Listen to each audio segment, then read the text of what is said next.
காலை வணக்கம் புதியகம் எஃப்எம் ஸ்டேஷன்ல ஏரியாவை என்று கேட்க ஆரம்பிச்சிருக்கீங்க. ராமன் சௌமியா கூட காலை வணக்கம். ராம் காலை வணக்கம் சௌமியா, எப்படி இருக்கீங்க? நல்லா இருக்கு சௌமியா, நீங்க? நல்லா இருக்கேன்.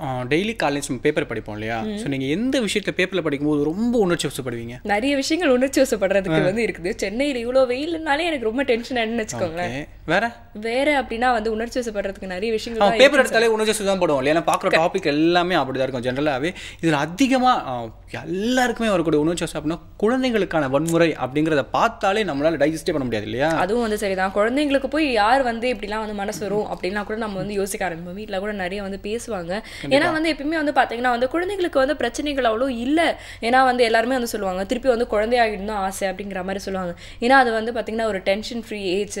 அந்த டைம்ல நம்மளுக்கு எந்த ப்ரெஷரும் கிடையாது. சம்பாதிக்கணுன்ற டென்ஷன் இல்லை, இதை பண்ணணுன்ற டென்ஷன் இல்லை, கமிட்மெண்ட்ஸ் இல்லை. இப்படி நிறைய பேர் பேசினாலும் உண்மையா குழந்தைங்களுக்கு கண்ணுக்கு தெரியாத பிரச்சனைகள் எக்கச்சக்கமா இருக்கு அப்படிங்கிறது உண்மைதானே? உண்மையான விஷயம் தான் சௌமியா. நம்ம இருக்கும்போது நம்ம அந்த மாதிரி விஷயங்களை ஃபேஸ் பண்ணல, பை காட் த்ரூ அப்படியே ஓடி வந்துட்டோம் இல்லையா? ஆனால் அந்த மாதிரி பிரச்சனையை ஃபேஸ் பண்ண ஒரு குழந்தைகிட்ட கேட்டிங்கன்னா கண்டிப்பாக நான் அடுத்து குழந்தையாவே இருக்கக்கூடாது அப்படின்னு தான் சொல்லுவோம் இல்லையா? நிச்சயமா. இதுக்காக பார்த்தீங்கன்னா ஒரு நாளே அனுசரிச்சிருக்காங்க யுனைடெட் நேஷன்ஸ். என்ன அப்படின்னு பார்த்தீங்கன்னா international day of innocent children victim of aggression அப்படிங்கிறது அந்த நாள். யுஎன் பார்த்தீங்கன்னா ஒவ்வொரு வருஷமும் ஜூன் 4ஆம் தேதியான இந்த நாளில் பார்த்தீங்கன்னா இந்த ஒரு டே அப்சர்வ் பண்ணுறாங்க.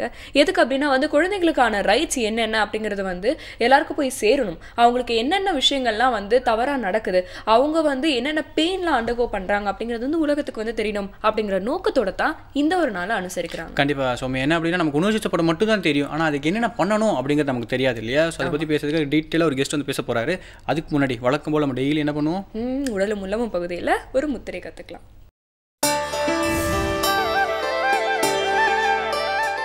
வணக்கம்.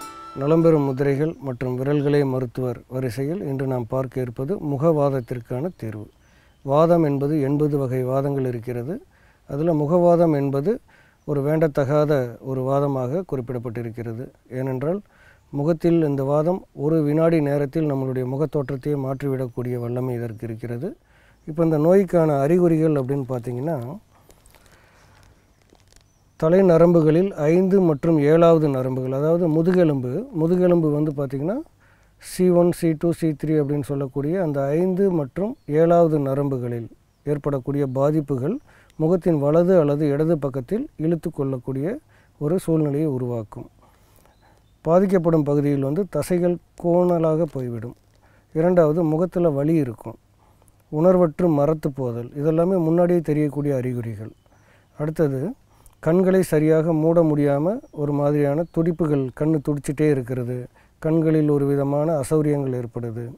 அப்புறம் உமிழ்நீர் ஒழுகிட்டே இருக்கும். பேசும்போது பேச்சில் ஒரு மாதிரி இந்த மாதிரி குளறல் தன்மை ஏற்படும். இப்போ இந்த பேச்சில் குளறல் தன்மை ஏற்பட்டுச்சு அப்படின்னா அது நமக்கு இந்த மாதிரியான நோய் வருவதற்கான வாய்ப்புகள் இருக்குது அப்படின்றது தெரிஞ்சுக்கணும். இதுக்கு என்ன காரணம் அப்படின்னு பார்த்தோம்னா நரம்பு கோளாறுகள் ஒரு காரணமாக சொல்லப்படுது. உயர் இரத்த அழுத்தம் மிகவும் அதிகமாக, அதாவது சரியாக 24 மணி நேரத்தில் நம்முடைய இரத்த அழுத்தம் இயல்பு நிலைக்கு மாற வேண்டும். எந்த ஒரு படபடப்பு இருந்தாலும் இப்போல்லாம் நம்ம மலை ஏற்றங்கள் அதிகமாக பண்ணுறோம் அல்லது பயணங்கள் அதிகமாக பண்ணுறோம். இப்படியெல்லாம் போயிட்டு இருக்கும்போது இரத்த அழுத்தம் தூங்கி எந்திரிச்ச உடனே சாதாரண நிலைக்கு வந்துவிட வேண்டும். அப்படி சாதாரண நிலைக்கு வராமல் தூங்கும் போதும் எழுந்திருக்கும் போதும் எந்த வேலை செய்து கொண்டு இருக்கும் பொழுதும் இரத்த அழுத்தம் அதிகமாகவே இருந்துச்சு அப்படின்னா இந்த நோய் வருவதற்கான ஒரு வாய்ப்பாக இருக்கிறது. அடுத்தது, இப்போல்லாம் நம்ம நடைப்பயிற்சி மேற்கொள்கிறோம். பருவ காலங்கள், ஒவ்வொரு காலங்களிலும் நம்ம உடை விஷயத்தில் கவனமே செலுத்துவதில்லை. அப்போ என்னென்னா காதுகளில் அதிகமான காற்றுப்படுதல், 2 சக்கர வாகனத்தில் அதிகாலையில் பயணம் செய்வது அல்லது இரவு நேரங்களில் அதிக காற்று காலங்களில் காதுகளில் எந்த ஒரு அடைப்பும் இல்லாமல் காதை திறந்து வைத்துக்கொண்டு நம்ம வேகமாக காற்று படுமாறு பயணம் செய்வது இந்த நோய் வருவதற்கான ஒரு காரணமாக இருக்கும். அடுத்தது, முகத்திலோ மற்றும் தலையிலோ அடிபடுவது. இது தவிரவும் குதிங்காலில் கோணச்சன்னி வருமம் அப்படின்னே ஒரு வருமம் இருக்குது. இப்போ இந்த குதிங்காலில் ஏற்படக்கூடிய பாதிப்புகள், இப்போல்லாம் பெரும்பாலும் இந்த ஹை ஹீல்ஸ் என்று சொல்லக்கூடிய செருப்புகளை பயன்படுத்துகிறோம் அல்லது இறுக்கமான செருப்புகளை பயன்படுத்துவது. கால்களில் 2 சக்கர வாகனங்களை உதைத்து நம்ம ஸ்டார்ட் பண்ணும் பொழுது அதில் ஏற்படக்கூடிய அடிகள், பாதிப்புகள், இது எல்லாமே இந்த கோணச்சன்னி வருமத்தை பாதித்து நமக்கு முகவாதத்தை ஏற்படுத்தக்கூடிய ஒரு வாய்ப்பு இருக்குது. இப்போ இந்த 2 வகையான தீர்வுகளையும், அதாவது அறிகுறிகளையும் காரணங்களையும் தெளிவாக நம்ம தெரிஞ்சிட்டோம். இப்போ இதிலிருந்து நம்ம தப்பிக்கிறதுக்கான வழிமுறைகளை நாம் முன்னெச்சரிக்கையாக பயன்படுத்த ஆரம்பித்து விடுவோம். ஆனால் ஏற்கனவே இந்த நோய் வந்திருந்துச்சு அப்படின்னா அதை சரி பண்ணிக்கிறதுக்கு என்னென்ன பண்ணணும் அப்படின்னு பார்த்தா, முத்திரைகள் அப்படின்னு எடுக்கும்போது நம்ம வந்து ஒரு 3 முத்திரைகளை கொடுக்குறோம். அதில் முதல் முத்திரை வந்து மகாசிரசு முத்திரை. மகாசிரசு முத்திரை 1, 2வது குபேர முத்திரை, 3வது வாயு முத்திரை. இந்த 3 முத்திரைகளையும் நம்ம வரிசையாக ஒன்றன் பின் ஒன்றாக செய்து வர வேண்டும். இது தவிரவும் இந்த நோயினுடைய பாதிப்பு அதிகமாகாமல் குறைவதற்கும் அல்லது முழுமையாக தீர்வதற்கும் முத்திரைகளோடு சேர்த்து நம்ம சில சமையலறை மூலிகைகளையும் பயன்படுத்த தயாராக இருக்க வேண்டும். அப்படி பார்த்திங்கன்னா ஓமம் அப்படின்றது வந்து எல்லாருக்கும் நமக்கு தெரியும். இந்த ஓமத்தை வந்து ஒரு சிறு துணியில் மூட்டை மாதிரி கட்டிட்டு அதை வந்து அப்படியே நம்ம வந்து நுகர்ந்துகிட்டே இருக்கணும். ஒரு நாளைக்கு நமக்கு 21,600 சுவாசங்கள் இருக்குது. இதில் வந்து குறைந்தது நம்ம வந்து ஒரு 1000 சுவாசமாவது இந்த ஓமத்தை நுகர்தலை பயன்படுத்தி சுவாசிக்க வேண்டும். அப்படி சுவாசிக்கும் பொழுது நமக்கு இந்த முகவாதமானது விரைவில் தீர்வதற்கான வாய்ப்பு ஏற்படும். இது இல்லாமல் பூண்டு இருக்குது பார்த்திங்களா, அந்த பூண்டை வந்து லேசாக தட்டி தேங்காய் எண்ணெயில் சூடு பண்ணி காய்ச்ச வேண்டும். காய்ச்சிட்டு 2 காதுகளிலும் ஒரு 4 சொட்டு இரவு படுக்கும் பொழுது விடலாம். இது வந்து சமையலறை மருந்துகளின் மூலமாக விரைவில் நிவாரணம் பெறுவதற்கான ஒரு உபாயம். இப்படி இந்த முத்திரைகளை பயன்படுத்துவதற்கு முன்னால் நம்ம சில குறிப்புகளை எடுத்து வச்சுக்கணும். அதாவது உணவில் ஏற்படக்கூடிய மாற்றங்கள், நமக்கு சூழ்நிலையில் ஏற்படக்கூடிய மாற்றங்கள், மன அழுத்தம், பதட்டம் இதெல்லாம் இல்லாமல் ஒரு அமைதியான இடத்துல உட்காந்து இந்த முத்திரைகளை பயன்படுத்துகிற மாதிரி நம்ம ஒரு சூழ்நிலையை உருவாக்கிக்கிறணும். முதல்ல வந்து மகாசிரசு முத்திரை எப்படி செய்கிறதுன்னு பாருங்கள். உங்களுடைய 2 கைகளிலும் மோதிர விரலை மடித்து உள்ளங்கையில் இப்படி தொடணும். மோதிர விரலை மடித்து உள்ளங்கையில் தொடணும். பெருவிரலினுடைய நுனியால் நடுவிரலும் ஆள்காட்டி விரலும் ஒன்றை ஒன்று இப்படி தொட்டு கொண்டு இருக்க வேண்டும். இந்த முத்திரைக்கு பெயர் மகாசிரசு முத்திரை. அடுத்ததாக குபேர முத்திரை எப்படி செய்கிறதுன்னு பாருங்கள். உங்களுடைய 2 விரல்களையும், அதாவது மோதிர விரல் மற்றும் சுண்டு விரலை மடித்து உள்ளங்கையில் வைக்க வேண்டும்.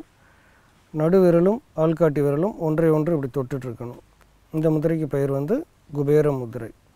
இது வந்து வசிய முத்திரைகளில் வரக்கூடியது. இருந்தாலும் நாம் இந்த நோய் தீர்க்கும் வரிசையில் பயன்படுத்தும் பொழுது நம்மளுடைய முகவாதத்திற்கான ஒரு அருமையான தீர்வாக அமையக்கூடிய ஒரு முத்திரை இந்த குபேர முத்திரை. அடுத்தது வாயு முத்திரை. இது பார்த்திங்கன்னா உங்களுடைய ஆள்காட்டி விரலை மடித்து பெருவிரலினுடைய அடியில் வைத்து உங்களுடைய பெருவிரலை இந்த மாதிரி 2ஆம் பகுதியில் இப்படி வச்சு பிடிச்சிக்கணும். மற்ற 3 விரலும் நீட்டி இருக்க வேண்டும். இது வந்து வாயு முத்திரை. ஒவ்வொரு முத்திரையும் 20 நிமிடம் செய்ய வேண்டும். நமது வாழ்க்கையில் நம்மளுக்கு நோய் வருவது என்பது அதற்கான தீர்வுகளை நாம் தேடி கண்டுபிடித்து மற்றவர்களுக்கு பயன்படுத்த தர வேண்டும் என்ற ஒரு காரணமும் சொல்லப்படுகிறது. அந்த மாதிரியான ஒரு நோய் வந்த பின்பு அதற்கான தீர்வுகளை கண்டறிந்து அலையாமல் தற்பொழுதே குறித்து வைத்து கொள்ளுங்கள். ஏனென்றால் யாருக்கு வேண்டுமானாலும் எந்த விதத்திலும் நாம் உதவிகரமாக இருக்க முடியும் என்பதை நாம் நிரூபிக்க வேண்டும். பிறப்பின் நோக்கமே பிறருக்கு உதவுவது என்பதை குறித்து வைத்து கொள்ளுங்கள். நாளும் பல முதிரைகளை கற்றுக்கொண்டு நலம் பெறக்கூடிய உத்திகளை நீங்கள் மற்றவர்களுக்கு சொல்லிக் கொடுக்க வேண்டும். நலம் பெற வாழ்த்துகிறேன். மீண்டும் சந்திப்போம். நன்றி, வணக்கம். ஸோ இப்போ ஜென்ரலாக வந்து இந்த முத்திரைகள்லாம் இருக்கு இல்லையா, ஸோ இதெல்லாம் செய்யும் போது நம்ம டெய்லி ஒரு விஷயம் சொல்லிகிட்டே இருக்கோம் இல்லையா. நான் வந்து புதுசாக ஒரு இன்ஃபர்மேஷன் சொல்ல போகிறேன். என்ன அப்படின்னு பார்த்தீங்கன்னா வந்து டெய்லி ரெகுலராக இந்த மாதிரி முத்திரைகள் பண்ணிங்க அப்படின்னாலே வந்து உங்ககிட்ட எந்த விதமான நெகட்டிவ் சுற்றி இருக்க கான்ஷியஸ் இருக்குல்ல, அது எதுவுமே உள்ளே வராது. So always you will be the positive. நீங்கள் எப்பவுமே வந்து பாசிட்டிவாக தான் இருப்பீங்க. உங்களுக்கு பக்கத்தில் ஒருத்தர் நெகட்டிவ் ஏதோ தாட் இருந்தால் கூட அது உங்களுக்கு உள்ளே வராது. ஏன்னா நீங்கள் யோகா இந்த மாதிரி விஷயங்கள் பண்ண உங்களை சுற்றி பாசிட்டிவ் வைப்ரேஷன் வர ஆரம்பிச்சிடும். ஸோ யூ பி த பாசிட்டிவ்னா நீங்கள் எந்த விதமான தப்பான ஆக்டிவிட்டி சொல்லியும் போக மாட்டீங்க. கிரேட். அதாவது பார்த்தீங்கன்னா வந்து நம்மளுக்கு சுற்றி ஒரு வளையம் மாதிரி வந்துட்டு நெகட்டிவ் எல்லாம் வந்து டெலிட் பண்ணி அனுப்பிச்சிட்டே இருக்கோம் அப்படின்னு வந்து சொல்றீங்க. இன்ஃபேக்ட் வந்து பார்த்தீங்கன்னா நான் ஒரு விஷயம் வந்து படித்தேன். நம்ம எப்பவுமே வந்து காலையில் எழுந்த உடனே நம்ம என்னென்ன விஷயங்கள்லாம் வந்து செய்கிறோமோ அது வந்து நம்மளுக்கு ஒரு மைண்ட் செட்டை வந்து ஏற்படுத்துமா. த்ரூ அவுட் த டே அந்த மைண்ட் செட் தான் வந்து இருக்குமா. இப்போ நீங்கள் சொன்ன சில பேர் வந்து காலையில் எழுந்து முத்திரை யோகாலாம் வந்து பண்ணுவாங்க. ஒரு சிலர் வந்து பார்த்தீங்கன்னா காலையில் எழுந்த உடனே வந்து மொபைல் எடுத்து பார்ப்பாங்க. இல்லைன்னா வந்து அன்னைக்கு என்னென்ன வேலை எல்லாம் செய்யணும் அப்படிங்கிறத பற்றி யோசிக்க ஆரம்பிச்சிருவாங்க. இப்படி வந்து ரொம்ப காம்ப்ளிகேட் பண்ணிப்பாங்க. ஆனால் ஒன்றுமே காலையில் எழுந்த உடனே நீங்கள் கண்ணாடி முன்னாடி போய் நின்றுட்டு ஒரு சின்ன ஸ்மைல், ஃபஸ்ட்டு நீங்கள் அதை வாலண்டியராக தான் பண்ணுவீங்க. ஒரு 1 வீக் 2 வீக்ஸ் கழிச்சு பார்த்தீங்கன்னா உங்களுக்கு வந்து ஆப்வியஸாக கண்ணாடி முன்னாடி போய் நின்ன உடனே ஒரு ஸ்மைல் வரும் இல்லையா.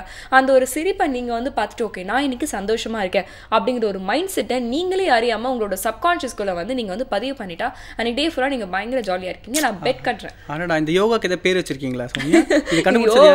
யோகாக்கு நான் அதான் பேர் வைக்கணும்னா சிரிப்பு இது தாங்க பேர் வைக்கணும். செம்மையாக இருக்கு, வச்சிருவோம். உள்ள இருந்து நம்ம திட்டுறதுக்கு முன்னாடி ஒரு சின்னதாக பிரேக் விட்டுருவோம். புதிய FM ஸ்டேஷனில் இது இனியவை என்று புதிய FM ஸ்டேஷன்ல ஏரியாவை என்று தொடர்ந்து கேட்டுட்டு இருக்கீங்க. ராமன் சௌமியா குரை. இப்போ அடுத்து வந்து பாத்தீங்கன்னா வெள்ளரி பழ பப்பாளி சாலட் ஒன்று செய்ய போறேன் அப்படின்னு நம்மளுடைய புதுச்சேரி சரவணன் சார் சொல்லியிருக்காரு. பார்க்கலாம்.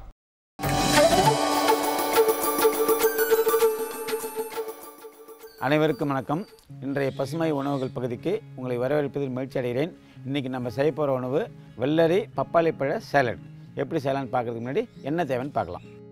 வெள்ளரி பழம் தோல் உரித்தது, பப்பாளி பொடியாக நறுக்கியது, நாட்டு சர்க்கரை, எலுமிச்சம்பழச்சாறு. எப்படி செய்யணும்னு பார்க்கலாம். முதல்ல வந்து பப்பாளி பழத்தை தான் ட்ரீட்மெண்ட் பண்ணணும். ஏன்னா பப்பாளி பழம் தான் கொஞ்சம் சிலருக்கு வந்து சாப்பிட முடியாத சுவையிலையும் வாசனையிலும் இருக்கும். அதனால் அதை முதல்ல ட்ரீட்மெண்ட் கொடுத்துட்டு அதுக்கப்புறம் ப்ளைன் சுவையில் இருக்கிற வெள்ளரி பழத்தை போட்டுடலாம். இந்த வெள்ளரி பழத்தை பற்றி சின்ன குறிப்பாக அப்புறம் சொல்கிறேன். முதல்ல பப்பாளி பழத்தில் ட்ரீட் பண்ணுறது என்னென்னா, இந்த சுவை பிடிக்காதவங்க மட்டும்தான் இது செய்யணும். சுவை பிடிக்கும் அப்படியே சாப்பிட்லாம். சுவை பிடிக்காதவங்க கொஞ்சம் எலுமிச்சை சாறு பப்பாளி பழத்தை நினச்சிக்கணும். அவ்வளோதான். கொஞ்சம் புளிப்பு சுவையை இது கூட நினச்சின்னா பப்பாளி பழத்தோட சுவை மாறிடும். இது கூட என்ன பண்ணணும், நாட்டு சர்க்கரை இப்போ கலந்துடணும். அதை என்ன பண்ணணும், இப்போ வெள்ளரி பழத்துக்கு சுவையை நேரடியாக கூட்டாத பப்பாளி பழத்தை முதல்ல சுவையை கூட்டிடுறோம். அதுக்கப்புறம் வெள்ளரி பழத்தை அதில் கலக்கணும். ஏன்னா வெள்ளரி பழம் வந்து இயல்பான சுவையுடையது. எந்த எக்ஸ்ட்ரா இனிப்பு, கசப்பு, காரம் அதுமாரி எந்த விதமான இல்லாமல் இயல்பான நார்மலான ப்ளைன் டேஸ்ட் சொல்கிறோம்ல, அந்த டேஸ்ட் உள்ளது வெள்ளரி பழம். அந்த வெள்ளரி பழத்தை எது கூட சேர்ந்தாலும் டேஸ்ட் அதை எடுத்துக்கும். இவ்வளோ நாட்டு சர்க்கரை போடணுமா அப்படின்னு கேட்டால், இதுக்கு வந்து நாட்டு சர்க்கரை போடுறதுக்கு இன்னொரு காரணமும் இருக்குது. இந்த பப்பாளி பழத்தை அதிக சுவையை கூட்டிட்டுன்னு வச்சுக்கலாம், இது சதையுள்ள பழம், பியூட்டோ கரோட்டின் உள்ளது. இதை தான் நம்ம கிடாமல் பார்த்துக்கணும். வெள்ளரி பழத்தில் எந்த பியூட்டோ கரோட்டின் சத்தும் கிடையாது. ஆனால் இது நீர் சத்துள்ள சதையுள்ள பழம். இது தாது உப்புகளும் நீர் சத்துள்ள சதையுள்ள பழம். அந்த பழத்தை இது கூட சேர்த்து சாப்பிட்றோம். இப்போ இது கூட வந்து வெள்ளரிக்காயை இது பண்ணுறோம். வெள்ளரி பழத்தை துண்டு அரைக்கிறோம். ரொம்ப சாஃப்டாக இருக்கும், ஈஸியாக நறுக்கலாம். மற்ற எந்த பழத்தை இதுமாரி கத்தியில் வச்சுன்னா கை தானே இருக்கும். இது பாருங்கள் எவ்வளோ சாஃப்டாக இருக்குதுன்னு.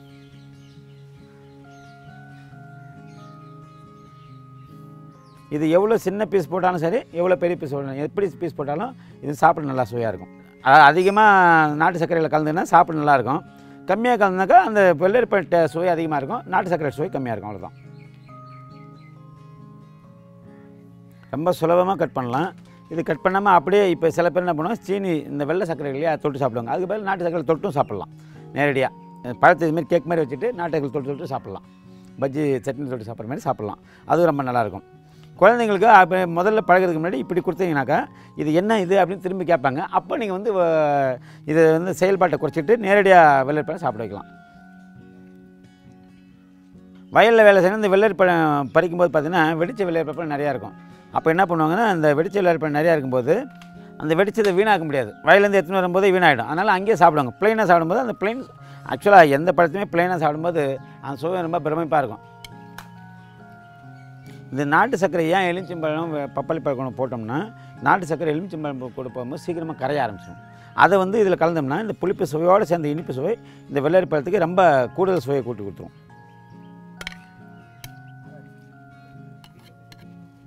இப்போ வெள்ளரி பழ பப்பாளி சாலட் தயாராக இருக்குது. நாட்டு சர்க்கரை கரையிலன்னு கவலைப்பட தேவையில்லை. காரணம் என்ன, இது கிரானுவல்ஸாக கொஞ்சம் கொஞ்சமாக இருந்தாக்கா வெள்ளரி பழம் வந்து பெரிய பெரிய துண்டாக இருக்குது இல்லையா, நாட்டு சர்க்கரை சின்ன துண்டாக உள்ளே சேர்ந்து போகும்போது காம்பினேஷன் கடிச்சு சாப்பிடும்போது ரொம்ப நல்லாயிருக்கும். அதுதான் இப்படி போட்டது. இல்லை ரொம்ப துருவியும் போடலாம், ஒன்றும் தப்பு வராது. துருவியும் போடலாம், நல்லா தான் இருக்கும். இது எந்த வடிவத்தில் வெள்ளரி பழம் கொடுத்தாலும் உடம்புக்கு ரொம்ப இந்த சூட்டை, வெயில் நாளில் இருக்கிற சூட்டை சுத்தமாக குறைச்சிடும். காரணம்னா இந்த வெள்ளரி பழத்தில் இருக்கிற நீர் வந்து சாதாரணமாக வெள்ளரி பழம் மானாவாரி அப்படின்ற கண்டிஷனில் தான் விளையும். சாதாரணமாகவே குறைந்த நீர் ஆதாரம் உள்ள நிலங்களில் தான் இந்த வெள்ளரி பழத்தை விளைவிப்பாங்க.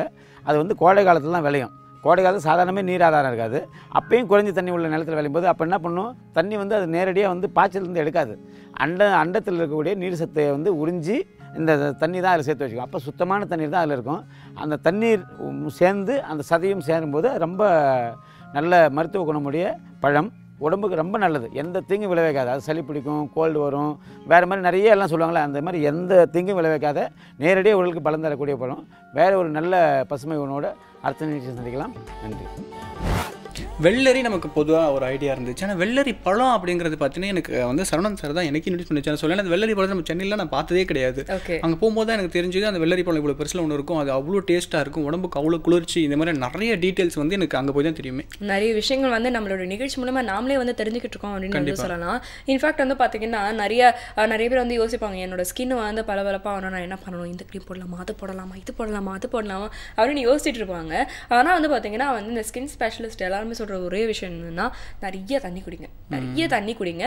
அதே மாதிரி வந்து இந்த வாட்டர் கண்டென்ட் இருக்கிற ஃப்ரூட்ஸை வந்து நிறைய எடுத்துக்கோங்க, அது போதும், நீங்கள் வேறு எதுவுமே பண்ண வேணாம் அப்படின்னு சொல்லுவாங்க. நம்ம சரவணன் சாரோட லாங்குவேஜில் சொன்ன நீர்வகை காய்கறி அப்படின்னு சொல்லுவார். ஸோ இந்த வெள்ளரி பழமும் அதே நீர்வகை காய்கறிகள் தான் வரும். ஓகே, ஸோ நிறைய சுவாரஸ்யமான விஷயங்களை நம்ம தெரிஞ்சுக்கிட்டே வரோம். ஒரு சின்ன பிரேக் அப்புறம் இன்னும் நிறைய விஷயங்களை தெரிஞ்சுக்கலாம். புதிய எஃப்எம் ஸ்டேஷனில் இது இனியவை இன்று.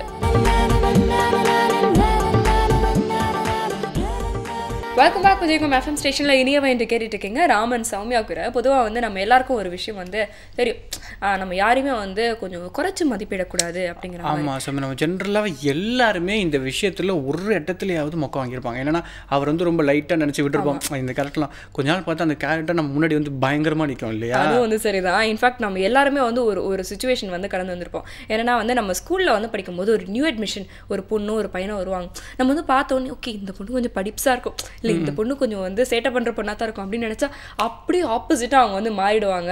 இந்த மாதிரியான விஷயங்கள்லாம் வந்து பார்க்கும்போது தான் நம்மளுக்கு யாரையுமே நம்ம வந்து அப்பியரன்ஸ் வச்சோ இல்லை அவங்க பேசுறது வச்சோ ஜட்ஜ் பண்ண முடியாது இல்லையா? கண்டிப்பாக சில நேரங்கள் இப்படி நடக்கும். நம்ம அவங்களை ரொம்ப பாசிட்டிவாக ஜட்ஜ் பண்ணுறோம். அட்டா இவர் தான் அடுத்து இந்த உலகத்தையே மாற்ற போறாரு, கடைசியில் பார்த்தா அவர் பார்த்தா பக்கா கமர்ஷியலாக இருப்பார் இல்லையா? ஓகே, ஸோ யாருமே வந்து ஜட்ஜ் பண்ணுறதுக்கு முன்னாடி நம்ம நிறைய விஷயங்கள் அனலைஸ் பண்ணணும் அப்படிங்கிறது புரியுது.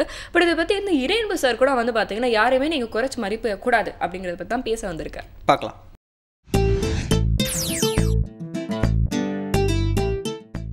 வணக்கம்.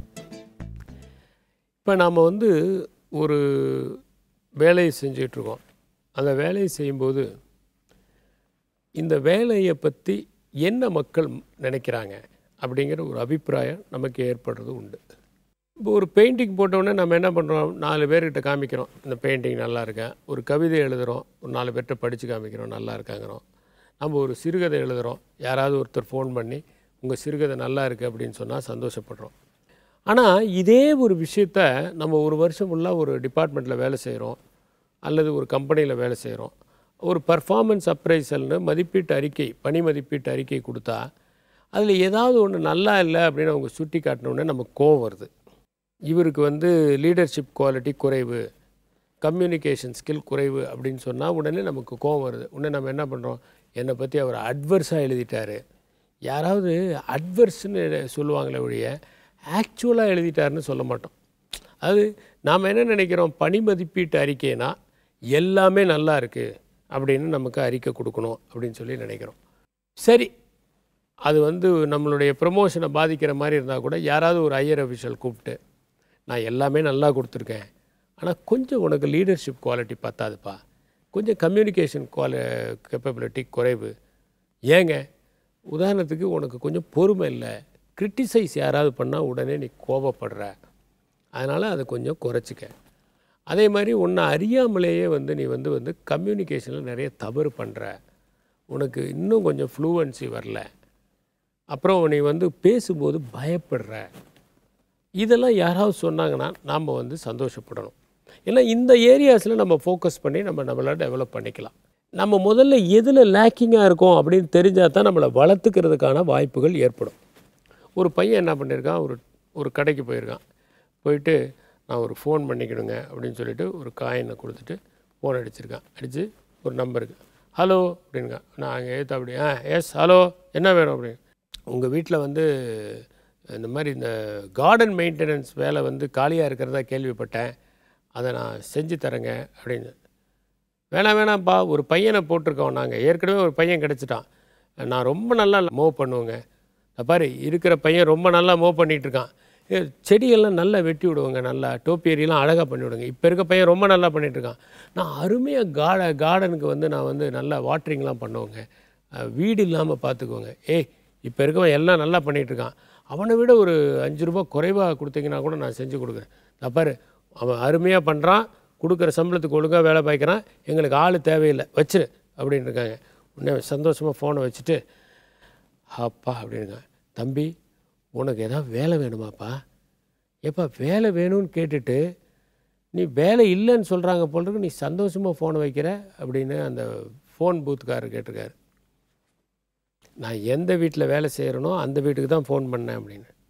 அந்த வீட்டுக்கேவா, எதுக்கு ஃபோன் பண்ணேன்? இல்லை, நான் செய்கிற வேலை நல்லா இருக்கா இல்லையான்னு அவங்களுக்கு தெரியுதான்னு நான் எப்படி கண்டுபிடிக்க முடியும்? இப்போ நான் ஃபோன் பண்ணேன், அவங்களுக்கு என்ன ரொம்ப பிடிச்சிருக்கு, அருமையாக பண்ணுறேன்னு சொல்கிறாங்க, வேறு ஆள் வேணுமான்னு கேட்டால் வேணாங்கிறாங்க, ஒரு 5 ரூபா கம்மியாக கொடுங்கனாங்க, இல்லை அவனுக்கு இந்த காசு கொடுக்கறதுக்கு அவன் ரொம்ப நல்லா பண்ணான், நீ தேவையில்லைன்ட்டாங்க. I am just doing a self appraisal அப்படின்ட்டு அந்த பையன் வாக் பண்ணி போனான். பாருங்கள், நாம் எப்படி வேலை பண்ணுறோங்கிறதும் நம்மளை அவங்களுக்கு பிடிச்சிருக்காங்கிறத நம்ம பார்க்கணும். எல்லா இடங்கள்லையும் பல நேரங்களில் யார் வேலைக்கு வைக்கிறாங்களோ அவங்க நம்மளை இவங்களுக்கு சர்வன்ஸுக்கு பிடிச்சிருக்கா, கீழே இருக்கவங்களுக்கு பிடிச்சிருக்கான்னு சோதிக்கிற அளவுக்கு நிலைமை மோசமாகிட்டு இருக்குது.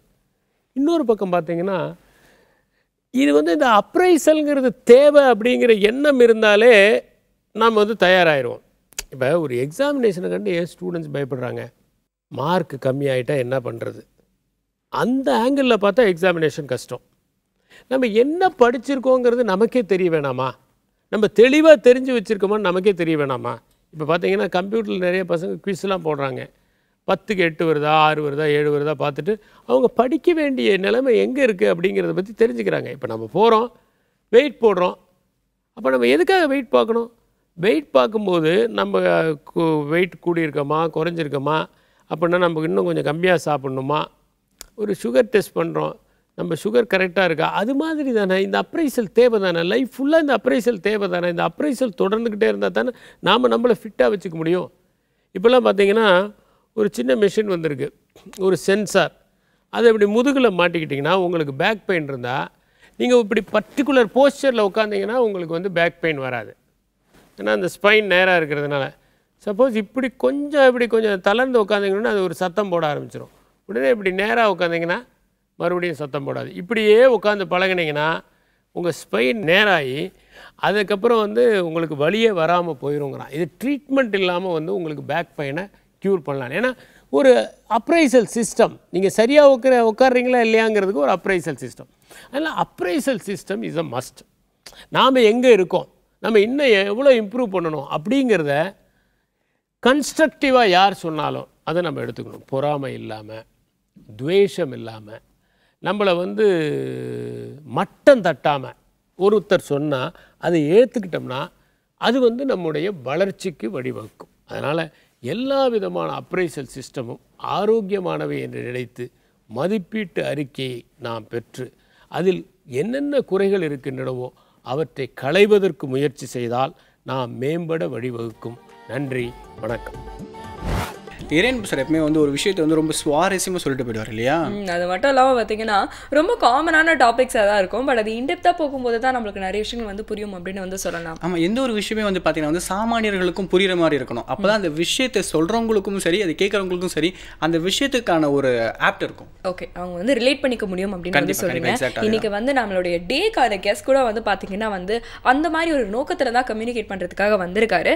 ஏன்னா இன்னைக்கு international day of innocent children victim of aggression அப்படிங்கிற ஒரு டாபிக் பார்த்தீங்கன்னா ஒரு முக்கியமான டாபிக். இது ஒரு சோஷியலான ஒரு இஷ்யூவாக மாறிட்டு இருக்கிற ஒரு நிலைமையில இதை பேசுறதுக்காக பார்த்தீங்கன்னா நம்மளோட ஸ்பெஷல் கெஸ்ட்டும் வந்துட்டாரு. ஒரு சின்ன பிரேக் எடுத்துட்டு வந்துடலாம். புதிய FM ஸ்டேஷன்ல இது ஏரியாவை இன்று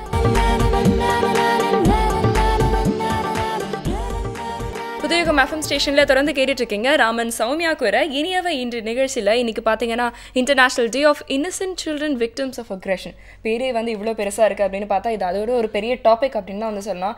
குழந்தைங்கனாலே சந்தோஷம் அப்படின்னு நாம் நினச்சிட்டு இருக்கோம். ஆனால் குழந்தைங்களுக்கு எக்கச்சக்கமான பிரச்சனைகள் இந்த காலகட்டத்தில் நடந்துட்டு இருக்கிறது உண்மைதானே? ஆமாம் சௌமியா, என்ன அப்படின்னா குழந்தைகிட்ட நம்ம சந்தோஷத்தை எடுத்துக்கிறோம், அவங்க பக்கத்தில் இருந்தாலும் நமக்கு ரொம்ப சந்தோஷமாக இருக்கும். ஆனால் நம்மளால குழந்தைகள் எந்த மாதிரியான பாதிக்கப்படுறாங்க அப்படிங்கிறதுக்கு ஒரு கணக்கு இருக்கு இல்லையா? நிஜமா. ஸோ சைல்டு வெர்சஸ் அடல்ட் அப்படின்னு கூட இன்னைக்கு நம்ம பேச போகிற ஒரு டாப்பிக்கை சொல்லலாம் அப்படின்னு நினைக்கிறேன். ஸோ இதை பற்றி பேசுறதுக்கு பார்த்தீங்கன்னா முனைவர் சண்முக வேலாயுதம் அவர்கள் வந்திருக்காரு.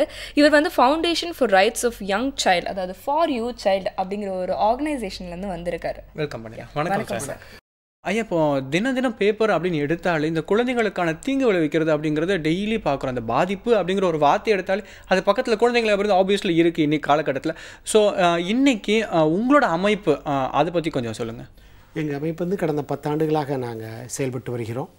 பொதுவாக நாங்கள் வந்து இந்த குழந்தை உரிமை விஷயமாக ஆய்வு, குழந்தைங்களுடைய உரிமைகள் விஷயமாக பயிற்சி, விழிப்புணர்வு ஏற்படுத்துதல், இந்த மாதிரி பாதிக்கப்பட்ட குழந்தைங்களுக்கு என்ன செய்யணும், இந்த மாதிரி பணிகள்லாம் செய்து கொண்டிருக்கிறோம். மற்றும் வந்து அரசு மற்றும் பல்வேறு பங்குதாரர்களை வந்து இந்த குழந்தை உரிமைகளை உறுதி செய்வதில் ஈடுபடுத்துவதில் தொடர்ந்து நாங்கள் செய்து கொண்டு இருக்கிறோம். நீங்கள் சொன்னாப்புல வந்து நாங்கள் வந்து கடந்த ஒரு 2 வருடமாக இந்த ஊடகத்திலேருந்து குழந்தை உரிமைகள் எந்த விதத்தில் பாதிக்கப்படுகிறது அப்படின்னு ஒரு மானிட்டர் பண்ணுறோம். ஊடகத்தை மானிட்டர் பண்ணுறோம். டெய்லி அன்றாடம் இந்த ஊடகத்தில் என்னென்ன செய்திகள்லாம் வருகிறது, அதில் நாங்களாக பார்த்த வரைக்கும் இந்த கல்வி, நலவாழ்வு, இந்த பாதுகாப்பு, மற்ற விஷயங்களை விட அதிகமான அளவு குழந்தைகள் விஷயமாக இந்த பாதுகாப்பு, இந்த குழந்தைகள் விஷயமாக தீங்கிழைத்தல் அதிகமாக நடைபெற்று கொண்டிருக்கிறது இன்றைய காலகட்டத்தில். அப்படி தான் எங்களுடைய புள்ளிவிவரம்லாம் சொல்லுது. ஓகே, இப்போ வந்து பார்த்தீங்கன்னா ஐயா வந்து சொல்லும்போது குழந்தைங்களுக்கு வந்து நிறைய தீங்கிழைத்தல் அப்படிங்கிற ஒரு வார்த்தையை வந்து சொன்னார். ஆனால் அது தீங்கிழைத்தல இருந்து சில சமயம் பார்த்தீங்கன்னா வன்முறையாக மாறுறதுக்கான வாய்ப்புகள் நிறைய இடத்துல நடந்துட்டுருக்கு அப்படிங்கிறது தான் ஒரு யதார்த்தம் இல்லையா சார்? ஸோ வந்து குழந்தைங்களுக்கு எதிராக வந்து என்ன மாதிரியான வன்முறைகள்லாம் நடக்குது, என்ன காரணத்தினால் நடக்குதுன்னு சொல்லுங்கள். பொதுவாக வந்து இது தீங்கிழைத்தல் மட்டும் நாங்கள் சொல்ல, வன்முறைன்னு மட்டும் இல்லை, இன்னும் பல்வேறு விதமான பாகுபாடு உண்டு. ஆண் பெண் குழந்தைகள் பாகுபாடு, ஜாதிய பாகுபாடுகள், ஒரு குழந்தைய பிடிக்கல அப்படின்னு சொல்லி நெக்லெக்ட், வெறுத்து ஒதுக்குதல், அதே போல் பொருளாதார ரீதியான சுரண்டல், இது மாதிரி பல்வேறு இதில் ஃபார்மில் இது வந்து தீங்கிழைத்தல் வரலாம். பொதுவாக இன்றைய காலகட்டத்தில் அதிகமாக இன்க்ரீஸ் ஆகிட்டு இருக்குது இந்த தீங்கிழைத்தல் விஷயமாக. இதுக்கு என்ன காரணம் அப்படின்னு நீங்கள் சொன்னீங்கன்னா ஒரு குறிப்பிட்ட காரணம்னு சொல்ல முடியாது. இது வந்து பல்வேறு, இது வந்து காம்ப்ளெக்ஸ் ஃபேக்டர். ஏன்னா இன்றைய காலகட்டத்தில் நகரமயமாயிட்டு இருக்குது, ரொம்ப வந்து வெஸ்டர்னைஸ் ஆகிட்டு இருக்குது. அடுத்தது இந்த ட்ரெடிஷ்னல் ஸ்ட்ரக்சர் வந்து உடஞ்சிட்டு வருது, மாற்று ஸ்ட்ரக்சர் இல்லை. ஒரு விதத்தில் மீடியா கூட ஒரு காரணமாக இருக்குதுன்னு நாங்கள் சொல்கிறோம். இது மாதிரி பல்வேறு காரணங்களால இந்த குழந்தைகள் மீதான தீங்கிழைத்தல் நாளுக்கு நாள் அதிகமாகிவிட்டு வருகிறது. மேபி அப்யூஸ், வயலன்ஸாக இருக்கலாம், டிஸ்கிரிமினேஷனாக, சுரண்டலாக இருக்கலாம், இப்படி வேணாலும் இருக்கலாம். ஒரு பெரிய சந்தேகம் இருக்குது. ஏன்னா இந்த குழந்தை அப்படிங்கிறதுக்கான சட்ட ரீதியாக எந்த வயசுக்குள்ளே இருக்கவங்க வந்து குழந்தை அப்படிங்கிறவங்க வருவாங்க? இப்போ ஐக்கிய நாடுகள் சபை குழந்தைகள் மீதான உடன்படிக்கைன்னு ஒரு உலகளாவிய பல்வேறு நாடுகள்லாம் ஒன்று சேர்ந்து 18 வயதுக்கு கீழ் உள்ளவங்க தான் குழந்தைங்க அப்படின்னு அவங்க வரையறுத்திருக்கிறாங்க. ஈவன் இந்திய அரசு கூட தன்னுடைய 2013ஆம் ஆண்டு குழந்தைகளுக்கான தேசிய கொள்கையில் கூட குழந்தை அப்படின்னா 18 வயது கீழ் உள்ளவங்க அனைத்து நபர்களும் குழந்தைங்க அப்படின்னு வரையறுத்திருக்காங்க. அதுக்கு ஏற்றாற் போல சட்டங்கள்லாம் மாற்றம் கொண்டு வராங்க. அதான் இன்றைய சூழல். ஓகே, இப்போ வந்து இந்த சட்டத்திட்டங்கள் வந்து பற்றி பேசும்போது வந்து ஒவ்வொரு கண்ட்ரி பற்றியும் வந்து பேசி தான் ஆகணும் சார். இப்போ வந்து மேலை நாடுகளில் வந்து கம்பேர் பண்ணாமல் நம்மளுடைய நாட்டில் இருக்கிற சுச்சுவேஷனை பற்றி நம்ம வந்து பேசலாம் அப்படின்னு நினைக்கிறேன். இப்போ வன்முறை அப்படிங்கிறது நம்மளுடைய நாட்டில் வந்து எதெல்லாம் வந்து வன்முறைக்குள்ளே வரையறுக்கப்படுது அப்படின்னு சொல்லுங்கள். அதே மாதிரி வந்து இப்போது குழந்தைகளுக்கு நம்மளுடைய நாட்டில் வந்து வன்முறை வந்து எந்தளவுக்கு இருக்குது இந்திய நாட்டில் அப்படிங்கிறத பற்றியும் சொல்லுங்கள். பொதுவாக நாங்கள் எங்களை பொறுத்த வரைக்கும் நாங்கள் அந்த வன்முறை அப்படின்னு சொல்லும்போது ஒரு 5 வகையாக பிரிப்பாங்க. ஒன்று வந்து உடல் ரீதியான வன்முறை, அதாவது தண்டனைன்னு சொல்லுவாங்க. அந்த கார்பரல் பனிஷ்மெண்ட்டு, குழந்தைங்களை அடித்தல், உதைத்தல், நிற்க வைத்தல், வெயில நிற்க வைத்தல், இது கூட ஒரு விதமான வன்முறை தான் நாங்கள் சொல்லுவோம். ஃபிசிக்கல் அப்யூஸ் அப்படின்னு சொல்லுவாங்க. அப்புறம் எமோஷனல் அப்யூஸ், உணர்வு ரீதியான தீங்கிழைத்தல், அவங்கள வந்து ஒரு அன்பு செலுத்தாமல் இருக்கிறதுக்கு, அவங்கள வந்து தவறான விதத்தில் பயன்படுத்துதல், இதுவும் வந்து எமோஷனல் அப்யூஸ் ஆல்சோ ஒரு விதமான அப்யூஸ்னு 2வது கேட்டகரியாக பிரிப்போம்.